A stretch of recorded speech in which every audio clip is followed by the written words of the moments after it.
Hello, good afternoon. Good good afternoon. Afternoon sir. Very good afternoon. तो आज जो है लॉ एंड मीडिया वन करेंगे हम। आपका फर्स्ट एग्जाम कब से शुरू है?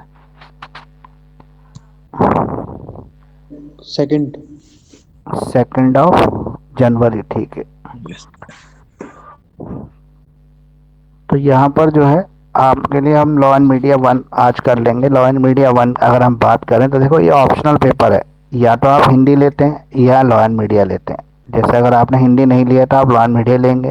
ज़्यादातर लोग लॉ एंड मीडिया इसलिए भी लेते हैं क्योंकि बहुत सारे स्टूडेंट ऐसे हैं जो पहले जो हैं हिंदी नहीं पढ़े हैं ट्वेल्थ में। जैसे साइंस स्टूडेंट होते हैं, कॉमर्स स्टूडेंट होते हैं, या बहुत सारे आर्ट्स स्टूडेंट भी हिंदी नहीं लेते हैं। तो उनके लिए कोई ऑप्शन बचता ही नहीं है। फिर उनके पास एक ही ऑप्शन होता है और वही है कि वो लॉ एंड मीडिया ले लें। तो इसलिए ज़्यादातर स्टूडेंट लॉ एंड मीडिया ले लेते हैं थर्ड सेमेस्टर में। लॉ एंड मीडिया का देखें तो इसका ना अपना एक सिलेबस दे रखा है यूनिवर्सिटी की तरफ से। लेकिन उस सिलेबस में कुछ चीज़ें ऐसी हैं जो है नहीं, लेकिन क्वेश्चन में ना बहुत सारी ऐसे टॉपिक पे क्वेश्चन पूछ लेता है जो सिलेबस से बाहर के टॉपिक हैं। मतलब जनरल अगर हम बात करें तो लॉ एंड मीडिया से जुड़े हुए किसी भी टॉपिक पे ये पूछ लेता है आपसे। तो आपको एक कंपैरेटिव स्टडी करनी पड़ेगी। मतलब थोड़ा सा आपने सिलेबस से बाहर जाकर भी चीज़ों को देखना पड़ेगा लॉ एंड मीडिया का, स्पेशली लॉ एंड मीडिया के पेपर के लिए। और करंट टॉपिक के ऊपर भी ये लॉ एंड मीडिया में काफ़ी चीज़ें पूछ लेता है। तो करंट में जो चीज़ें चल रही होती हैं उस पर भी आपको ध्यान रखना पड़ेगा, स्पेशली जो है लॉ एंड मीडिया का पेपर पे ही। तो लॉ एंड मीडिया का एक पेपर हम पिछले साल जो आया था ना वो देख लेते हैं। इसमें क्या होता है, कई बार पेपर ऐसा भी आया है जो आउट ऑफ द कोर्स ही कहते हैं। स्टूडेंट कहते हैं कि सर पेपर इतना डिफिकल्ट था कि ऐसा लग रहा है जैसे कोर्स से बाहर से पेपर आ गया है। तो ये कई कंडीशन में बात ठीक भी होती है। ये पेपर जो है आउट ऑफ कोर्स भी आया है कई बार। मतलब वो कहते हैं कि सिलेबस से बाहर है, out of law and media के टॉपिक से बाहर नहीं है पेपर। लेकिन लॉ एंड मीडिया के जो करंट टॉपिक्स है उन पर कुछ चीज़ ऐसी आ जाती है जो सिलेबस से बाहर है। तो इसलिए स्टूडेंट्स उसको कहते हैं। अब मेरे पास लास्ट ईयर का पेपर तो यहाँ पे दिख नहीं रहा मुझे। मैं आपको अभी जो दिख रहा है 2022 का पेपर दिख रहा है उसको शेयर करता हूँ एक बार।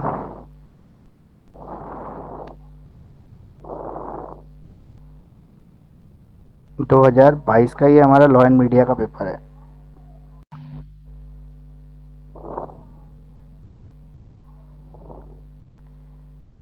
ये है हमारा 2022 लॉ एंड मीडिया। तो जैसे आप देख रहे हैं ना स्क्रीन पर, ये है हमारा लॉ मीडिया का 2022 का पेपर। तो 2022 में कुछ इस तरीके का पेपर आया था। ये है B L L P third semester examination December 2022, law and media one. Attempt all sections as per instruction. Instruction जैसे दिए वैसे आपको सभी सेक्शंस अटेम्प्ट करने हैं। पेपर का फॉर्मेट लगभग हर पेपर का जो है सेम ही रहता है। फॉर एग्जांपल, जैसे आपको सेक्शन ए में 5 क्वेश्चन होते हैं 4-4 मार्क्स के, जो सारे कंपलसरी होते हैं, सारे अटेम्प्ट करने होते हैं। फिर सेक्शन बी में आपके 3 क्वेश्चन आते हैं 10-10 मार्क्स के, जिसमें आपको 2 अटेम्प्ट करने होते हैं, एक ऑप्शनल रहता है। सेक्शन सी में आपके 5 क्वेश्चन आते हैं जिसमें से आपको 3 अटेम्प्ट करने होते हैं, 2 ऑप्शनल रहते हैं।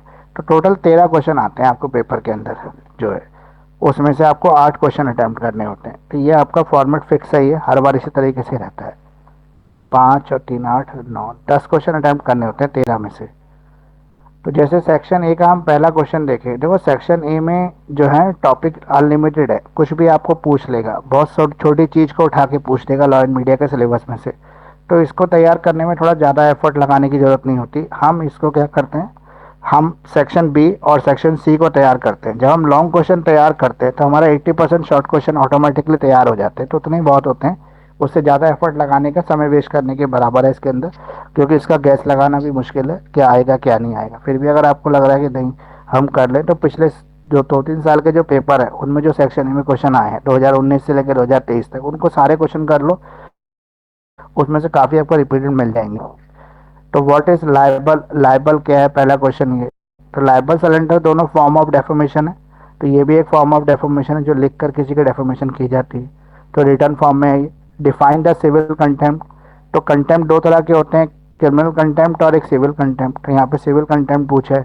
फिर मीडिया की डेफिनेशन पूछ लिया। फिर डेफोमेशन ऑफ कॉपरेशन, क्या किसी कॉरपोरेशन के ऊपर भी डेफोमेशन केस फाइल किया जा सकता है। कॉरपोरेशन मतलब जैसे हमारा म्यूनिसिपल कॉरपोरेशन एक निगम है, उसी की तरह हमारा कोऑपरेटिव ग्रुप सोसाइटीज़ होती हैं, वो भी एक कॉरपोरेशन होती हैं। तो क्या उनके ऊपर हम किसी तरह का कोई मानहानि का केस फाइल कर सकते हैं, या वो भी किसी की मानहानि कर सकते हैं। What is freedom of press, press की फ्रीडम क्या है। तो पहला जो 5 क्वेश्चन थे वो ईजी थे। 2023 का पेपर वैसे मैं ढूंढ रहा था पर वो मुझे मिला नहीं, वो थोड़ा सा ऐसे कह रहे थे स्टूडेंट कि आउट ऑफ कोर्स आया था। चलो अब हम देखते हैं सेक्शन बी। सेक्शन बी है what act do not under the category of contempt of court. कौन सा ऐसा एक्ट है जो कंटेम्प्ट ऑफ कोर्ट में कवर नहीं होता? कौन सा कृत्य न्यायालय की अवमानना की श्रेणी के अंतर्गत नहीं आता? तो अवमानना किसकी कर रहे हैं? न्यायालय की कर रहे हैं। कंटेम्प्ट ऑफ कोर्ट जब कोर्ट के ऑर्डर को ना फॉलो करें, ठीक है, जब हम कोर्ट के आदेश को ना माने, कोर्ट के अंदर जो डेकोरम है उसको मेंटेन ना करें, तो उसे कंटेम्प्ट ऑफ कोर्ट हम कह सकते हैं। ये सारी चीज़ें कंटेम्प्शियस एक्ट के अंदर कवर होती है। तो कंटेम्प्ट ऑफ कोर्ट वही है। आप कौन सा ऐसा करते हैं जो आप कोर्ट में करना मना है लेकिन करते हैं फिर भी आपको कंटेम्प्ट ऑफ कोर्ट नहीं पड़ता, वो आपको यहाँ पे बताना पड़ेगा। क्वेश्चन अगला जो है, judgement can be criticise but not जज। जजमेंट को क्रिटिसाइज किया जा सकता है लेकिन जज को कभी क्रिटिसाइज नहीं कर सकते। डिस्कस करें in reference to contempt of court act. तो दोनों ही क्वेश्चन कंटेम्प्ट ऑफ कोर्ट के हो गए। कंटेम्प्ट ऑफ कोर्ट एक्ट है 1971। हम किसी जजमेंट को, किसी जज द्वारा दी गई जजमेंट को क्रिटिसाइज कर सकते हैं, बोल सकते हैं कि नेग्लिजेंस है, ये जो है प्रॉपर लीगल रूल्स को फॉलो नहीं किया गया, या इसने जो है अवॉइड कर दिया किसी इम्पोर्टेंट एक्ट को या किसी इम्पोर्टेंट प्रोविज़न को, ये नेग्लिजेंसीज है, ऐसे बोल सकते हैं ऑर्डर के बारे में। लेकिन हम किसी जज के ऊपर आरोप नहीं लगा सकते कि जज ने पैसा लेकर डिसीजन दे दिया, ये जज अच्छा नहीं है, ये जो है पक्षपात करता है, फेयरनेस नहीं है, बायस नहीं है, इस तरह की चीज़ें हम जज के अगेंस्ट बोलेंगे तो वो कंटेम्प्ट ऑफ कोर्ट कहलाएगा।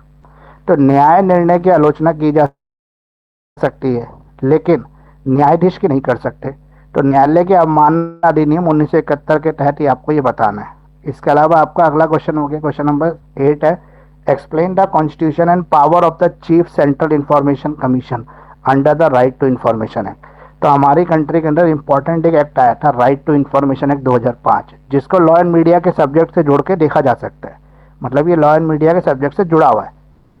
और ये राइट टू इंफॉर्मेशन एक्ट हमें क्या कहता है कि हम जो है भारत के लोग भारत सरकार के किसी भी काम की जानकारी ले सकते हैं। भारत सरकार में स्टेट गवर्नमेंट और सेंट्रल गवर्नमेंट दोनों आती है।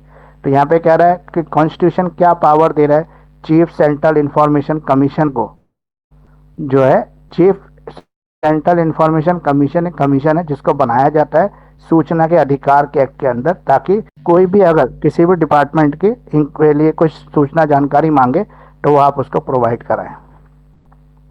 इसके बाद है आपका क्वेश्चन नंबर 9 जो है सेक्शन सी। सेक्शन सी में आपको तीन क्वेश्चन अटेम्प्ट करने हैं। सेक्शन ए के 3 क्वेश्चन हो गए, इसमें से 2 अटेम्प्ट करने थे। फिर सेक्शन सी में आपको 3 क्वेश्चन अटेम्प्ट करने 20-20 मार्क्स के। Attempt any 3 question out of the following 5 question, each question carries the 20 mark.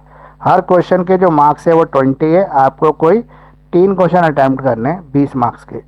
पहला क्वेश्चन है critically examining the effects of media. Media का क्या इफेक्ट है trial on a criminal justice administration system with the help of decided case law. Decided case law से आपको ये बताना है। तो मीडिया ट्रायल का मतलब एक तो ट्रायल है जो कोर्ट में चलता है और एक ट्रायल है जो मीडिया में चलना शुरू हो जाता है। जैसे आपने देखा होगा कुछ भी हो जाता है तो मीडिया वाले 2-3 गेस्ट को बैठा लेते हैं और उस मुद्दे को डिस्कस करने लगते हैं, जबकि वो कोर्ट में प्रोसीडिंग चल रही है, लेकिन वो उसका एक फेक ट्रायल जिसे मीडिया ट्रायल के नाम से बोला जाता है। देखो क्रिमिनल ट्रायल या सिविल ट्रायल तो कोर्ट की प्रोसेस है और कोर्ट का प्रोसीजर है, उसके हिसाब से चलेगा और वो चलेगा। लेकिन मीडिया के पास क्या अधिकार है इस तरह के ट्रायल को चलाने का? जैसे फॉर एग्जांपल किसी की डेथ हो गई या किसी ने किसी को चाकू मार दिया, कोई लड़की को लेकर भाग गया, तो उसका ट्रायल वो चलाने लगता है कि समाज पे क्या असर पड़ेगा, उसने ऐसा क्यों कहा, ये देखो ये उसका भाई है, ये उसकी माँ है, ये उसकी बहन है, ये उसका पड़ोसी है, ये उसके बारे में ये कहता है, इसके बारे में वो कहता है। मतलब वो खुद भी सबूत इकट्ठे करने शुरू कर देते हैं। तो इसको क्रिटिकली एग्जामिन करना है हमें। तो निर्णित वादों की सहायता से मीडिया ट्रायल के आपराधिक न्याय प्रशासन पर पड़ने वाले प्रभाव का आलोचनात्मक परीक्षण करें। इसके समाज पे क्या असर पड़ता है इससे? मतलब मीडिया, अगर वो व्यक्ति बाद में निर्दोष साबित हो जाता है लेकिन मीडिया उसको पहले से ही दोषी करार दे देता है, उसकी 26 तरीके की बनाया जाता है कि अगर वो कोर्ट से बेगुनाह होकर छूट भी गया तो समाज उसको कभी एक्सेप्ट ही नहीं करता। तो ये सही है कि गलत है? इसमें कुछ आपको केस लॉस भी दे देना अगर कोई केस लॉस आपको पता हो तो। Right note on the following, इस पे आपको नोट लिखना है। पार्लियामेंट्री प्रिविलेजेस क्या है? तो पार्लियामेंट्री प्रिविलेजेस संसद सदस्य को मिलती है जो संसद में स्पीच करते हैं, बोलते हैं। फॉर एग्जांपल जैसे अगर संसद में खड़े होके कभी, जैसे केजरीवाल जी संसद में खड़े हो, विधानसभा सत्र में खड़े होके मोदी जी को गालियां देते हैं, बहुत कुछ बोल देते हैं, लेकिन उनके खिलाफ कोई केस नहीं बनता। क्यों नहीं बनता? क्योंकि उनको पार्लियामेंट्री प्रिविलेजेस मिली हुई हैं। जैसे मोदी जी संसद भवन में खड़े होते हैं और नेहरू जी को गालियां देते हैं, कोसते हैं कि आज अगर हम इतने पीछे हैं तो नेहरू जी की वजह से ही हैं। अगर नेहरू जी ऐसा नहीं करते उस टाइम पे, अय्याशी नहीं करते, या नेहरू जी ये वो नहीं करते, तो आज हमारा देश बहुत आगे होता। तो वो नेहरू जी को क्रिटिसाइज करें, लेकिन उन नेहरू जी के जो एंसेस्टर है, जैसे राहुल गांधी हैं, प्रियंका गांधी है या सोनिया गांधी, वो उनके ऊपर कोई केस नहीं कर रहे। केस क्यों नहीं कर पा रहे?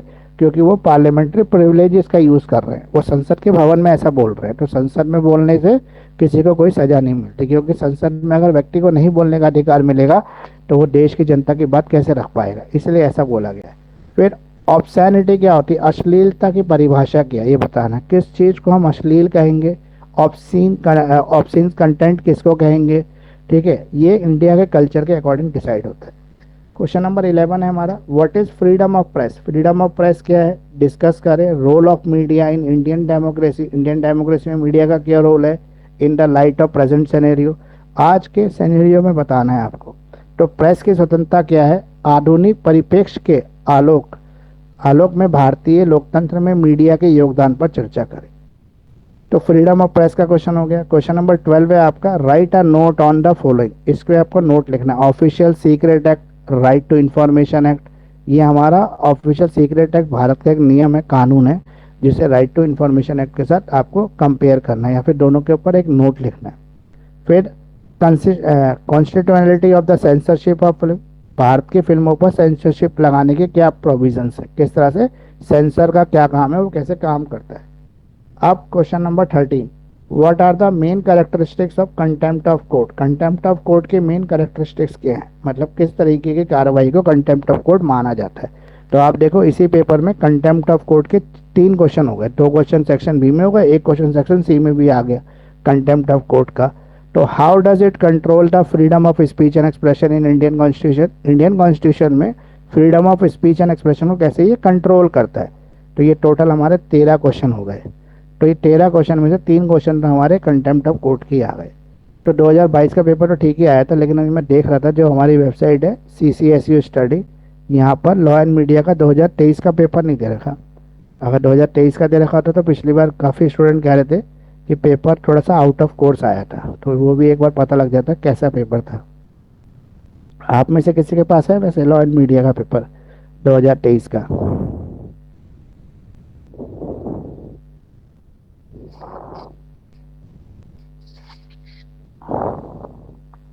चलिए, नहीं मुझे लग रहा है आप किसी के पास। तो हम आगे करते हैं, लॉ एंड मीडिया को शुरू कर लेते हैं। तो लॉ एंड मीडिया, जैसे हमारा नाम से ही पता लग रहा है कि इसके अंदर हम वही कंटेंट टॉपिक करेंगे जो लॉ और मीडिया से जुड़े हुए हैं। सिलेबस में क्या क्या है ये आप एक बार सिलेबस के कंटेंट को चेक कर लेना। बाकी सबसे पहला क्वेश्चन जो हम डिस्कस करेंगे वो करेंगे कि मीडिया और ह्यूमन राइट्स का क्या रोल है आपस में, ये किस तरह से इंटर रिलेटेड टॉपिक्स हैं। मीडिया और ह्यूमन राइट किस तरह से इंटर रिलेटेड है ये आपको बताना है। तो देखो, ह्यूमन राइट की अगर हम बात करें तो मानव को मिलने वाले अधिकार, जो ह्यूमन को मिलने वाले जो राइट्स होते हैं उसको हम ह्यूमन राइट्स कह सकते हैं। तो मानव को जो अधिकार मिलते हैं उसके कौन कौन दे रहा है उन अधिकार को? उनको दे रहा है यूनाइटेड नेशन ऑर्गेनाइजेशन। यूएनओ ने अपने यूनिवर्सल डिक्लेरेशन के अंदर, UDHR के अंदर डिक्लेयर किया था कि पूरे वर्ल्ड के अंदर हर कंट्री को ये एश्योर करना पड़ेगा कि उसके नागरिकों को बेसिक ह्यूमन राइट्स मिले। दूसरी तरफ अगर मीडिया देखें तो मीडिया का क्या रोल है? मीडिया का रोल है लोगों को जागरूक करना, लोगों के अवेयरनेस को बढ़ाना और लोगों को ये बताना कि उनके पास कुछ ह्यूमन राइट्स भी हैं, ताकि वो उस ह्यूमन राइट का इस्तेमाल अपनी बेहतरीन डेवलपमेंट के लिए कर सके। अगर कहीं पर भी कोई उनको एक्सप्लॉइट कर रहा है, कोई उनका अननेसेसरी यूज़ कर रहा है या उनको सप्रेस कर रहा है, उनको दबा के रख रहा है, उनके ऊपर किसी तरह का कोई इन ह्यूमन बिहेवियर कर रहा है, तो वो कोर्ट जा सकते हैं और कोर्ट जाके वो चीज़ को लागू करा सकते हैं। ठीक है, तो ये आपको याद ध्यान रखना पड़ेगा। तो और ह्यूमैनिटी में हम किस चीज़ को कवर कर सकते हैं बताइए? और ह्यूमन राइट कौन कौन से होते हैं? कोई ह्यूमन राइट आपको पता हो तो?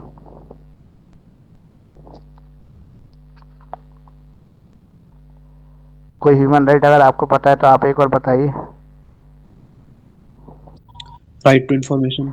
राइट टू इन्फॉर्मेशन तो हमने एक एक्ट बना के भारत में दे रखा है। वैसे ह्यूमन जो है ना, जो हमारे ह्यूमैनिटी है या ह्यूमन की हम बात कर रहे हैं, इसका मतलब ये है कि हम नागरिकों को एक उच्च दर्जे की नागरिकता प्रदान करना चाहते हैं, ताकि वो किसी भी चीज़ को, सॉरी, जो कोई भी मतलब उनका जो वो अपने अधिकारों के लिए, जैसे हमारे यहाँ पे 6 फंडामेंटल राइट हमने दिए हुए हैं, तो 6 फंडामेंटल राइट जो हमने दिए हैं उसका इस्तेमाल कर कर वो क्या कर सकते हैं, वो अपने अधिकारों की लड़ाई कर सकते हैं। यानी कि सुप्रीम कोर्ट के पास एक स्पेशल आर्टिकल है, आर्टिकल 32, जिसके अंदर अगर किसी भी फंडामेंटल राइट्स का वायलेशन होता है तो व्यक्ति सुप्रीम कोर्ट जा सकता है और सुप्रीम कोर्ट से कह सकता है कि मुझे जो कॉन्स्टिट्यूशन ने राइट दिया हुआ इसका वायलेशन हो रहा है, मुझे मेरा राइट वापस दिलाया जाए। ये क्वेश्चन हो गया ह्यूमन राइट को और रिलेशन क्या है मीडिया के साथ। एक और क्वेश्चन है जो इंपॉर्टेंट है, काफ़ी बार रिपीट होता रहता है, वो है freedom of speech and expression, जो हमें आर्टिकल 19(1) के अंदर इंडियन कॉन्स्टिट्यूशन इंडियन सिटीजन को प्रोवाइड करता है। क्या ये same freedom of speech and expression media को भी मिल सकता है, या मीडिया को भी इसी आर्टिकल के अंदर 19(1)(a) के अंदर मिला हुआ है? तो यहाँ पर बोला हुआ है कि जो फ्रीडम ऑफ स्पीच एक्सप्रेशन है वो ये कहता है कि आप भारत के नागरिक हैं, आप इंडियन सिटीजन हैं, तो आपको जो है फंडामेंटल राइट्स है बोलने का, अपनी फीलिंग को एक्सप्रेस करने का, आप किसी भी टॉपिक पर डिस्कशन कर सकते हैं, लेकिन सर्टेन लिमिटेशंस के साथ, रीजनेबल रिस्ट्रिक्शंस के साथ। क्योंकि अगर अनरीजनेबल बेनिफिट हम आपको दे देंगे तो आप उसका गलत इस्तेमाल करेंगे, ठीक है, आप किसी को कुछ भी उल्टा सीधा बोल देंगे। तो आप बोल सकते हो, freedom of speech and expression कर सकते हो, लेकिन किसी की और के फ्रीडम ऑफ स्पीच और एक्सप्रेशन को इन्फ्रिंज नहीं कर सकते, वायलेट नहीं कर सकते, उसको क्रिटिसाइज नहीं कर सकते, अननेसेसरी उसके ऊपर कुछ दोषारोपण वगैरह ऐसी चीज़ें नहीं कर सकते।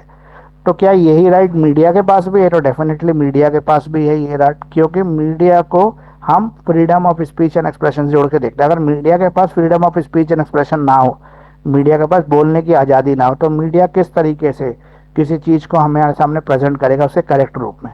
क्योंकि फिर तो मीडिया बायस हो जाएगा, मतलब वो सरकार के पक्ष में चीज़ें दिखाने लगेगा, जो सरकार बोलेगी वो करने लगेगा। इसलिए मीडिया को भी freedom of speech and expression दिया हुआ है। हमारे पास जो बोला गया है कि इंडिया के अंदर डेमोक्रेसी का अगर फोर्थ पिलर है, 4 पिलर है, तो एक पिलर मीडिया है, तो मीडिया को फोर्थ पिलर ऑफ डेमोक्रेसी बोला गया है। इसके अलावा ये भी बोला गया कि कहीं पर किसी के फंडामेंटल राइट्स का वायलेशन होता है तो मीडिया की जिम्मेदारी है कि उसको पब्लिश करे। कहीं पे किसी के साथ इनह्यूमन बिहेवियर हो रहा है, किसी के साथ जो है वायलेशंस ऑफ कंटेंट हो रहा है, या फिर किसी को इनह्यूमनली ट्रीट किया जा रहा है, एक्सप्लॉइट किया जा रहा है, या सोसाइटी के अंदर क्राइम रेट बढ़ रहा है, पुलिस काम नहीं कर रही, तो मीडिया का अधिकार है कि उसको एक्सपोज करे, एक्सप्रेस करे उन चीज़ों को। तो इसलिए मीडिया जो है, इसमें दोनों तरह का मीडिया इंक्लूड है, प्रिंट मीडिया भी और दूसरा मास मीडिया भी। क्या इसके अंदर सोशल मीडिया भी इंक्लूड है? तो सोशल मीडिया के लिए इसके अंदर कुछ रूल्स हैं। सोशल मीडिया भी इंक्लूड है, लेकिन सोशल मीडिया के साथ कुछ कंडीशंस शामिल है। सोशल मीडिया में आता है आपका व्हाट्सएप, ट्विटर, फेसबुक, इंस्टाग्राम, ये सब आपका सोशल मीडिया में आता है। तो क्या सोशल मीडिया को freedom of speech and expression है? डेफिनेटली है, लेकिन वही सेम रूल इस पर भी एप्लीकेबल होता है विद सर्टेन रीजनेबल रिस्ट्रिक्शन।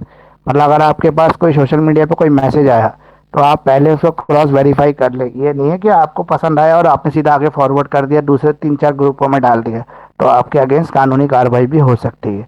क्योंकि बिना किसी ऑथेंटिसिटी के, मतलब बिना किसी मैसेज को वेरीफाई किए अगर आप उसको आगे बढ़ा देते हैं तो ये आपकी गलती है। क्योंकि पहले उसके कंटेंट की वैलिडिटी को, ऑथेंटिसिटी को चेक कर लें कि वो करेक्ट तो है। कई बार झूठे व्हाट्सएप मैसेजेस होते हैं और हम उनको आगे फॉरवर्ड करके समाज में गलत चीज़ को फैलाने का काम करते हैं, तो हम भी क्रिमिनल एक्ट में पनिशेबल हो सकते हैं। अब आगे अगला क्वेश्चन है, जो राइट टू इंफॉर्मेशन एक्ट आया था 2005 के अंदर, उस एक्ट की वजह से क्या क्या चीज़ें चेंज हुई, या उस एक्ट के साइलेंट फीचर्स क्या क्या है? तो राइट टू इंफॉर्मेशन एक्ट में भारत के नागरिकों को, देखो 2005 में जब राइट टू इंफॉर्मेशन एक्ट आया तो उस समय किसकी गवर्नमेंट थी? तो जो भी डेथ हुई थी डॉक्टर मनमोहन सिंह की, उनकी सरकार थी। उनकी सरकार में ही राइट टू इन्फॉर्मेशन एक्ट आया था, उन्होंने ही लोगों को राइट टू इन्फॉर्मेशन एक्ट दिया, क्योंकि उस व्यक्ति की सोच काफ़ी एडवांस थी और समय से आगे वो सोचते थे। उनको पता था कि लोगों के पास सूचना का अधिकार होना चाहिए, क्योंकि सूचना का अधिकार होगा तो लोग सरकार से सवाल पूछ सकेंगे। अब सरकार पहले क्या करती थी, पहले ऑफिशियल सीक्रेट के नाम पर सरकार बहुत सारी फाइलों को छुपा लेती थी, जिसकी वजह से लोगों को पता नहीं लग पा रहा था कि उनकी जो देश की सरकार है वो उनके हित में काम कर रही है कि नहीं कर रही। इसमें एक फेमस केस भी हुआ था, Raj Narayan versus state of UP, जिसमें बोला गया कि एक व्यक्ति के पास freedom of speech and expression है, वो सरकार से पूछ सकता है इस फ्रीडम के थ्रू कि सरकार जो भी काम कर रही है वो ठीक कर रही है कि नहीं कर रही। अगर उसको ऐसा लगता है, कहीं पर भी ऐसा डाउट होता है कि सरकार उसके पैसे का या उसके वोट का गलत इस्तेमाल कर रही है, तो वो सरकार से क्वेश्चन पूछने का अधिकार रखता है। तो ये केस हुआ था बहुत पहले, लेकिन उसके बाद इसी केस को बेस बनाकर राइट टू इन्फॉर्मेशन एक्ट लाया गया 2005 में। तो राइट टू इन्फॉर्मेशन में कोई भी व्यक्ति सूचना का अधिकार रखता है, आरटीआई फाइल करके किसी भी डिपार्टमेंट की किसी भी कार्रवाई के ऊपर सवाल पूछ सकता है, उसका जवाब ले सकता है, फंड का कहाँ यूज हुआ ये पूछ सकता है, कितना फंड सरकार के पास पड़ा है ये पूछ सकता है, सरकार की पोजीशन क्या है, क्या काम कर रही है सरकार, वो कर सकता है। लेकिन इसके अंदर भी कुछ सर्टेन रीजनेबल रिस्ट्रिक्शन, जैसे वो ये नहीं पूछ सकता आरटीआई में कि हमारे देश की आर्मी को हमने कहाँ कहाँ लगाया है, उससे देश की सिक्योरिटी और इंटीग्रिटी और सोवरेनिटी पे ऊपर इफेक्ट पड़ता है। तो ऐसे कोई भी सवाल नहीं पूछ सकता जिससे कंट्री की integrity, sovereignty, safety, security, defence के ऊपर असर आता हो। तो इस तरह के डिपार्टमेंट को दूर रखा गया है। जैसे तो कोई भी आतंकवादी के साथ या किसी टेररिस्ट ग्रुप के साथ या दुश्मन कंट्री के साथ मिल जाएगा और ये पता लगा लेगा आरटीआई के थ्रू कि हमने कहाँ पे कितनी तोपें लगाई है, कितने टैंक लगाए हैं, कितने हमारे पनडुब्बियां हैं जो सिक्योरिटी में लगी हुई हैं, कितनी फोर्स लगी हुई है, और इसका इस्तेमाल गलत हो सकता है। तो इसलिए इसको दूर रखा गया इस डिपार्टमेंट को। ये जो इन्फॉर्मेशन है, राइट टू इन्फॉर्मेशन का राइट है, ये सभी के पास है। देखो, इंडिविजुअल के पास भी है जो सिटीजन है, ये एनजीओ के पास भी है, और ये कॉर्पोरेट बॉडीज के पास भी है। मतलब लीगल आर्टिफिशियल पर्सन प्लस जो है इंडिविजुअल, उन दोनों के पास इस तरह के राइट्स है। तो ये राइट टू इन्फॉर्मेशन एक्ट में इसको कवर किया जा सकता है। अब आपका अगला क्वेश्चन है ऑफिशियल सीक्रेट एक्ट 1923। देखो, ऑफिशियल सीक्रेट एक्ट लाने को तो ये ब्रिटिशर्स लेके आए थे। ब्रिटिशर्स इसको इसलिए लाए थे, इसका जो इतिहास है वो ये कहता है कि जब इंडिया में बहुत सारे आंदोलन बढ़ने लगे, ठीक है, और जो ये फ्रीडम फाइटर थे ये सरकार से बहुत सारे सवाल पूछने लगे, तो सरकार एक एक्ट लेके आ गई, ऑफिशियल सीक्रेट एक्ट 1923। इसका मकसद ये था कि जितने ऐसे लोग हैं जो सरकार को परेशान करते थे उनके ऊपर जासूसी के आरोप लगाए और उनको जेल में डाल दिया। इसमें कोई सुनवाई नहीं होती कोर्ट की, किसी मजिस्ट्रेट के सामने कोई पेश करने की जरूरत नहीं है, बस एक्ट का लगाना इल्जाम और उठा के जेल में डालते हैं। तो बहुत सारे क्रांतिकारियों को कुचलने के लिए एक्ट लेके आए थे, लेकिन जब इंडिया फ्री हुआ और हमने अपना कॉन्स्टिट्यूशन बनाया तो हमने इस एक्ट को मेंटेन रखा। इस वजह से रखा क्योंकि हमें भी ये डर था कि दुश्मन देश कुछ जासूसों को छोड़कर हमारे इंटरनल जो है चीज़ों को लीक कर सकता है, तो हम उसके लिए कड़ी पनिशमेंट देना चाहते थे। तो हमने उस कड़ी पनिशमेंट को बरकरार रखा ऑफिशियल सीक्रेट एक्ट 1923 के अंदर। यहाँ पर यह है कि गवर्नमेंट जो इस एक्ट को यूज़ करके किसी भी डिपार्टमेंट के अंदर जासूसी करने वाले व्यक्ति को कड़ी से कड़ी सजा दे सकती है। बहुत सारे ऐसे जासूस टाइम टू टाइम जो है डिस्क्लोज होते रहते हैं कि वो, जैसे फॉर एग्जांपल मान लो इंडिया की बॉर्डर पे आर्मी लगी हुई है, तो डिफेंस मिनिस्ट्री के अंदर उस आर्मी के डिप्लॉयड के लिए नक्शे तैयार किए जाते हैं। उस नक्शों में क्लियरली मेंशन होता है कि यहाँ पे इतने आदमी लगा रखे हैं, वहाँ पे इतनी तोपें बंदूकें लगा रखी हैं, ठीक है। उसका कोई मॉडल भी हो सकता है, उसका कोई नोट डॉक्यूमेंट, ऐसी चीज़ें हो सकती हैं। उन डॉक्यूमेंट को अगर कोई भी लीक करता है, उस मॉडल को, मैप को, पासवर्ड को, कोड को, मान लो कोई कंप्यूटर में फाइल स्टोर है, उसका कोई पासवर्ड है, उस पासवर्ड को भी कोई लीक करता है तो उसके खिलाफ ऑफिशियल सीक्रेट एक्ट लगाया जा सकता है। अब कितने साल की सजा मिलेगी इसमें? इसमें उसको कड़ी सजा मिलती है 14 साल की, साथ में फाइन भी लगा सकते हैं। तो ये अंग्रेजों ने शुरू किया था, लेकिन इंडिया ने इसको कवर रखा, मेंटेन रखा, क्योंकि इंडिया को ऐसा लगा कि हमें भी इसकी ज़रूरत है और ऐसा एक्ट होना चाहिए जो लोगों के अंदर ये डर पैदा कर सके कि भाई अगर ऐसा काम करेंगे जो देशद्रोह है तो उसके लिए कड़ी सजा मिल सकती है। अगर एक और क्वेश्चन जो पूछा जाता है एग्जाम में बार बार कि मीडिया और एथिक्स का क्या रिलेशन है, क्या मीडिया के अंदर एथिक्स का कोई रोल है या एथिक्स ही मीडिया एथिक्स होते हैं कि नहीं होते? तो एथिक्स किसे कहते हैं, सबसे पहले आपको ये पता होना चाहिए। तो what is called the ethics? Ethics मतलब होता है जो हमारी मॉरल ड्यूटीज होती है, जो हमारे सामाजिक, राजनीतिक, नैतिक कर्तव्य होते हैं, उनको एथिक्स कहते हैं। तो क्या मीडिया के भी ऐसे कुछ कर्तव्य हैं? जैसे हमें अपने बड़ों की रिस्पेक्ट करनी चाहिए, हमें समाज में सबका आदर करना चाहिए, हमें किसी से बदतमीजी से नहीं बोलना चाहिए, सबकी इक्वल रिस्पेक्ट करनी चाहिए, सम्मान करना चाहिए, तो ये हमारे राइट्स है, ये हमारा एथिक्स है। तो क्या ये एथिक्स मीडिया के साथ भी? और डेफिनेटली मीडिया के साथ भी कुछ एथिक्स जुड़े हुए हैं। मीडिया को भी ऑनेस्टी से, फेयरनेस से किसी भी चीज़ को प्रेजेंट करना चाहिए। मीडिया को कभी बायस नहीं होना चाहिए। कई बार नहीं कि मीडिया को कोई खबर मिली, बिना उसको चेक किए मीडिया में चला दी, तो उससे किसी व्यक्ति की डेफोमेशन भी, रिस्पेक्ट भी बिगड़ सकती है, इसलिए ध्यान रखना है मीडिया को। साथ में मीडिया को रिस्पेक्ट फॉर प्राइवेसी भी मेंटेन करनी है। किसी भी व्यक्ति के पर्सनल चीज़ें कभी मीडिया में पब्लिश नहीं होनी। जैसे हीरो हीरोइन अगर कुछ खाते भी हैं तो मीडिया उसको दिखाना शुरू कर देता है कि आज सलमान खान ने ये खाया, आज उसने डिनर में ये लिया। ये नहीं है कि उनके बेडरूम तक मीडिया घुस जाए। तो राइट टू प्राइवेसी का उसको अधिकार रखना पड़ता है, सम्मान रखना पड़ता है, मीडिया को रिस्पेक्ट करनी पड़ती है, किसी की पर्सनल प्राइवेसी की भी। अगर किसी के बेडरूम में मीडिया ने कैमरा लगा दी तो ऐसा नहीं चलेगा। तीसरा, मीडिया कभी डिसऑनेस्ट और बायस इंफॉर्मेशन पब्लिश नहीं करेगी। इसके अलावा मीडिया की ये ड्यूटी है कि कहीं पर भी उसको ऐसा लगता है कि किसी चीज़ को सामने लाना जरूरी है जनता के, तो मीडिया की ड्यूटी है कि वो लाएगी, ना तो किसी सरकार से डरेगी, ना किसी सरकार के प्रेशर में काम करेगी। तो ये मीडिया एथिक्स हैं जो आपको याद रखने और एग्जाम में ये पूछे जाते हैं। मीडिया एथिक्स के ऊपर क्वेश्चन आता है एग्जाम में। अब डेफोमेशन, अगर हम डेफोमेशन की बात करें तो डेफोमेशन टॉर्ट लॉ में भी कवर होता है और डेफोमेशन आपका सिविल कंटेंट और क्रिमिनल कंटेंट में भी कवर होता है। तो टॉर्ट लॉ में जो डेफोमेशन होता है, देखो जिसकी कोई सजा नहीं है उसकी टॉर्ट में सजा है। फॉर एग्जाम्पल, एक व्यक्ति ने दूसरे व्यक्ति को गाली दी 4 लोगों के सामने, तो जिसने गाली दी उसका तो कुछ नहीं किया, लेकिन जिसको गाली दी उसकी बेइज्जती हुई, डेफोमेशन हो गया, उसके सम्मान को, रिस्पेक्ट को हर्ट हुआ। तो वो क्या करेगा, वो उसको उल्टा गाली देगा तो वो तो सही नहीं है। तो वो क्या करेगा, लॉ ऑफ टॉर्ट की शरण लेगा और उसके खिलाफ डेफोमेशन का केस फाइल करेगा कि भाई आपने मुझे 4 लोगों के सामने बेइज्जत किया, इसके लिए आपने मेरा डेफोमेशन किया, मेरी रिस्पेक्ट खत्म हो गई, मेरी सोशल रिस्पेक्ट की हानि हुई, मुझे पर्सनल कोई पैसे का लॉस नहीं हुआ, मुझे कोई बॉडी इंजरी हुई, मुझे किसी तरह की कोई मेंटल इंजरी नहीं हुई, लेकिन फिर भी मेरी रिस्पेक्ट को इंजरी हो गई, तो इसलिए आप मुझे मेरी भरपाई करो। उसके जैसे ख्याति होगी समाज में वैसे।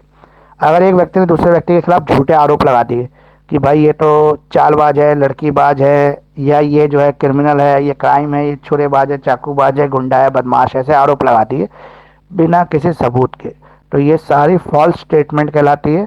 इस फॉल्स स्टेटमेंट में आरोप लगाने वाले ने किस तरह आरोप लगाया, सबसे पहले ये चेक करते हैं। अगर उसने किसी को लेटर लिखकर, किसी व्हाट्सएप पर, सोशल मीडिया पर लिखकर लगाए आरोप, तो वो लाइबल होता है।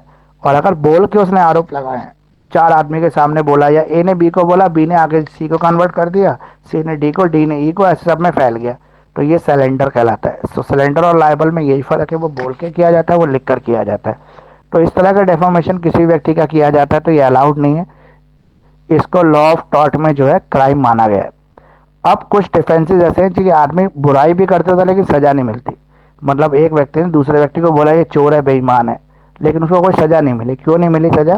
क्योंकि उसको डिफेंस मिल गए। तो डिफेंसेस अगेंस्ट डेफॉर्मेशन, डिफेंसेस सच बोलना। अगर उस व्यक्ति, चोर को चोर बोलना कोई क्राइम नहीं है। अगर कोई व्यक्ति चोरी की सजा काट कर आ गया है, देखो सजा काटना और ट्रायल चलना दोनों अलग बात है। ट्रायल चल रहा है तो आप उसको चोर नहीं बोल सकते, लेकिन अगर वो सजा काट के आ गया है तो फिर आप उसको चोर बोल सकते हो। तो चोर को चोर बोलना कोई क्राइम नहीं होता। तो ये सच बोल रहे हैं अगर आप, तो आपके ऊपर कोई डेफॉर्मेशन का केस नहीं बनेगा। तो ये आपका डिफेंस हो गया। या आपका जो कमेंट है वो फेयर है, फेयर कमेंट है, मतलब आपको, आपने जो देखा है, जो आपके पास सबूत है, मतलब आपने सोचा, थिंक किया, वो सबूत नहीं होता। लेकिन अगर आपके पास कोई फुल प्रूफ एविडेंस है तो आप किसी के ऊपर आरोप लगा रहे हो तो वो सही है, उसके लिए आप मतलब आरोप लगा सकते हो, कोई सजा नहीं मिलेगी, कोई डेफॉर्मेशन नहीं होगा।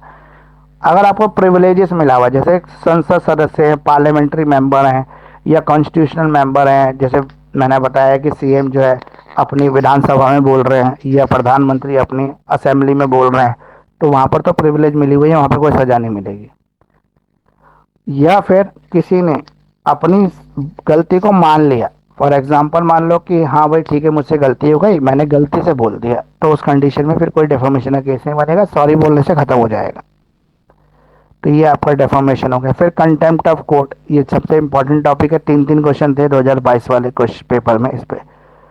कंटेम्प्ट ऑफ कोर्ट आता है कोर्ट की डिसरिस्पेक्ट करना, कोर्ट का डिसओबीडियंस करना, कोर्ट की अवमानना विलफुली करना, जानबूझ के कोर्ट की अवमानना करना, इसे कंटेम्प्ट ऑफ कोर्ट कहते हैं।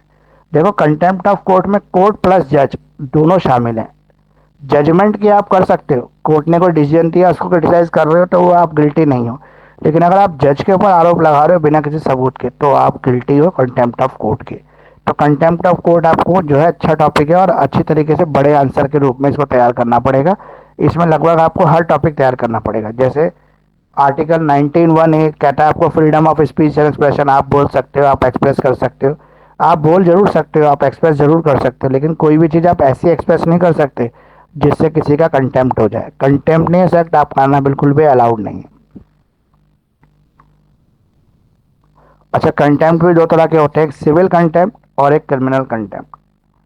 सिविल कंटेम्प्ट जो है उसका मतलब होता है कि आपने किसी कोर्ट के जजमेंट को, ऑर्डर को, डिक्री को या किसी अदर सिमिलर मैटर को आपने इररिलेवेंट बोल दिया, बेकार बोल दिया, नेग्लिजेंसेस के भरा हुआ बोल दिया, तो वो सिविल कंटेम्प्ट है। उसमें सज़ा ज़रूर होगी लेकिन बहुत क्या बड़ी सज़ा नहीं होगी, छोटा मोटा फाइन। लेकिन अगर अब आपका आरोप सही पाया गया तो फिर आपको सज़ा भी नहीं होगी। क्रिमिनल कंटेम्प्ट है जहाँ पे आप जज के ऊपर, कोर्ट के ऊपर डायरेक्ट आरोप लगा रहे हैं, किसी कोर्ट के ट्रायल के ऊपर सवाल कर रहे हैं। ठीक है, जब आपको पता है कि वो ट्रायल ठीक चल रहा है फिर भी आप कोर्ट के ट्रायल के ऊपर कर रहे हैं जवाब, या फिर कोर्ट ने कोई ऑर्डर पास किया और उस ऑर्डर को आप मान नहीं रहे, तो ये क्रिमिनल कंटेम्प्ट ऑफ कोर्ट में आता है। तो अब वो क्रिमिनल भी करना पड़ेगा, सिविल भी करना पड़ेगा, और कंटेम्पनियस एक्ट और इसके जो प्रिविलेजेस हैं, जो डिफेंसेस हैं जहाँ पे कंटेम्प्ट ऑफ कोर्ट नहीं माना जाता, वो भी करना पड़ेगा। हमारे यहाँ पे एक और एक्ट है, राइट टू प्राइवेसी एक्ट, जो कहता है आर्टिकल 21 के अंदर हमें फंडामेंटल राइट मिला हुआ है, राइट टू प्राइवेसी। इस राइट टू प्राइवेसी के अंदर बोला है, no person shall be deprived of his life and personal liberty except according to the procedure establish by the law. किसी भी व्यक्ति को उसके जीवन जीने के अधिकार, उसकी पर्सनल लिबर्टी से दूर नहीं किया जा सकता, छीना नहीं जा सकता। लॉ ऐसा करने के लिए आपको बोले ना, तो केवल कानून ऐसा करने के लिए बोल सकता है। Right to privacy, the journey of right to privacy started from Kharak Singh versus state of Uttar Pradesh. पहली बार जब ये केस आया था राइट टू प्राइवेसी का, जिसको राइट टू लाइफ या freedom of speech and expression से जोड़कर देखा गया, तो ये बोला गया कि Kharak Singh versus state of Maharashtra का एक केस था। यहाँ पे खड़क सिंह जो था एक हिस्ट्री शीटर था, एक ऐसा व्यक्ति था जिसका थाने में नाम दर्ज था, जो क्रिमिनल था। जब ये जेल से छूट के आया और अपने घर में रहने लगा, तो इसके मोहल्ले में इसी तरह के क्राइम बढ़ गए जिस तरह के क्राइम में ये जेल गया था। फॉर एग्जाम्पल मान लो ये चोरी डकैती करता था, चोरी डकैती बढ़ने लगी, तो पुलिस को शक हुआ कि जब से खड़क सिंह वापस आया है तब से चोरियां बढ़ रही है। तो जो थाने का एसएचओ था उसने दो लोगों की ड्यूटी लगा दी कि 24 घंटे खड़क सिंह पे नज़र रखो। अब खड़क सिंह के घर के बाहर, खड़क सिंह की दीवार के ऊपर चढ़कर ये कांस्टेबल पूरे दिन नज़र रखते थे, और खड़क सिंह कहीं भी जाता था तो उसका पीछा करते थे। तो खड़क सिंह इस बात से परेशान हो गया कि भाई ये तो मेरे को बहुत ज़्यादा नज़र रख रहे हैं और ये मेरी प्राइवेसी को वायलेशन कर रहे हैं। तो वो तुरंत कोर्ट चला गया।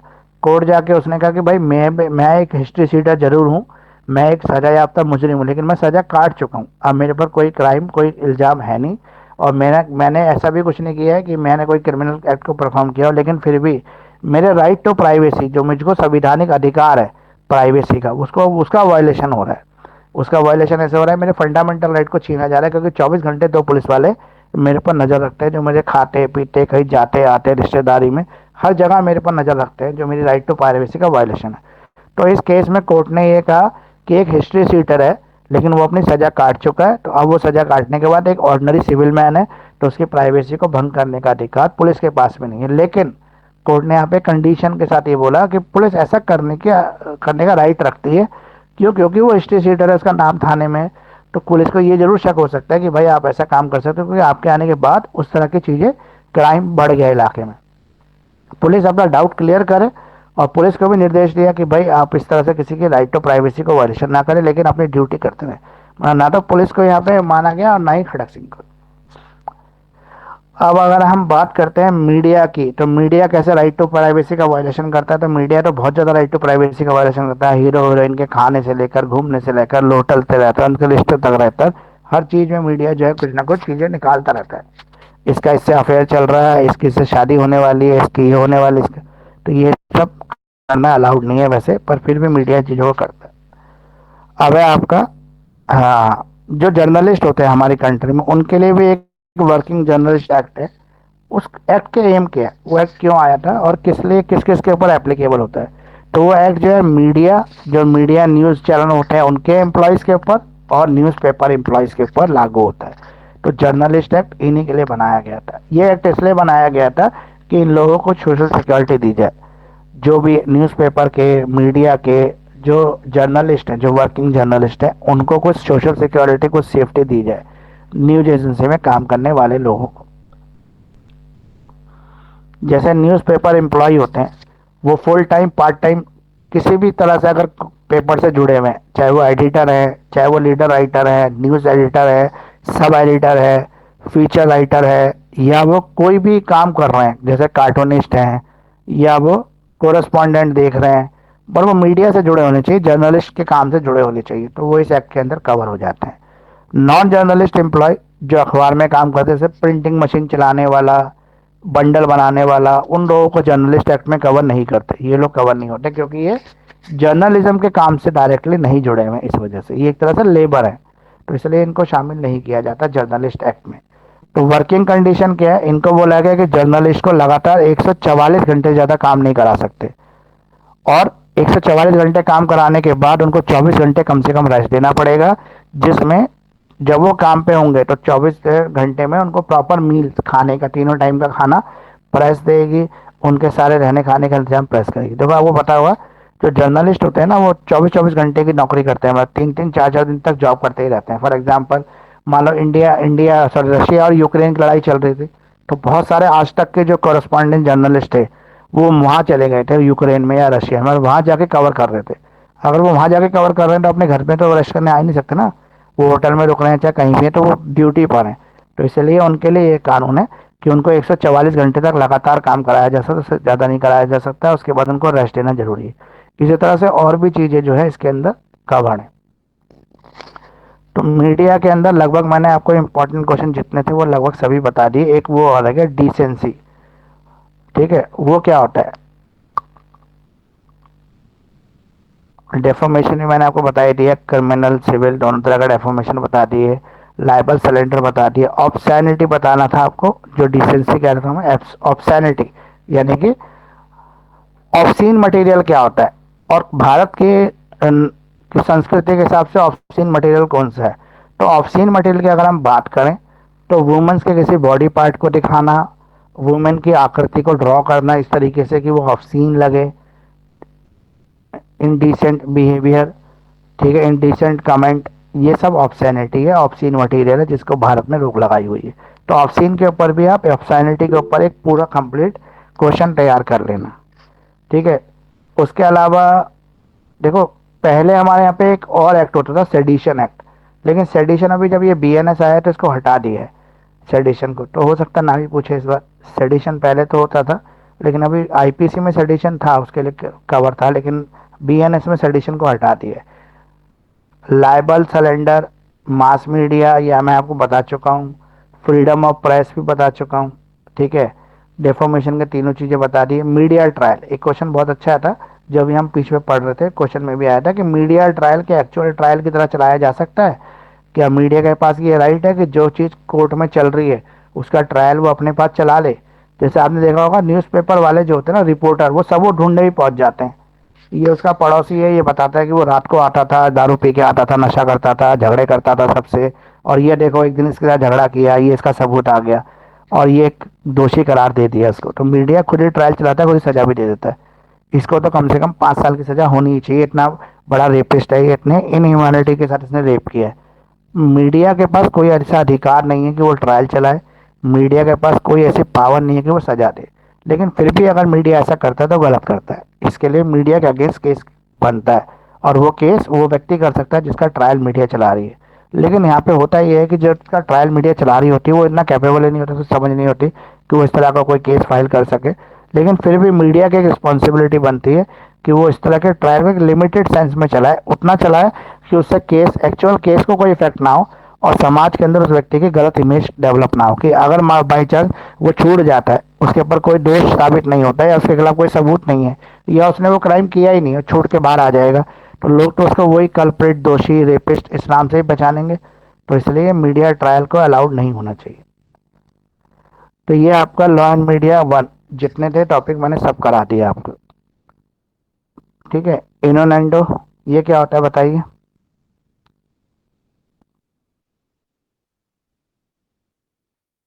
ये छोटे मोटे टॉपिक जो है ना, बहुत सारे ऐसे बच जाएंगे, वो आप कर लेना, वैसे इसमें इतना ज़्यादा कुछ है नहीं, ठीक है। तो अब मैं इसको कंप्लीट कर रहा हूँ क्लास को, और नेक्स्ट क्लास जो है फिर डालेंगे। प्रिविलेजेस ऑफ लेजिस्लेचर ऑलरेडी मैं कवर कर चुका हूँ, जिसमें पार्लियामेंट्री प्रिविलेजेस थे, जो एमपी एमएलए को मिलते हैं, जो पार्लियामेंट में किसी के ऊपर कोई भी आरोप लगा सकते हैं।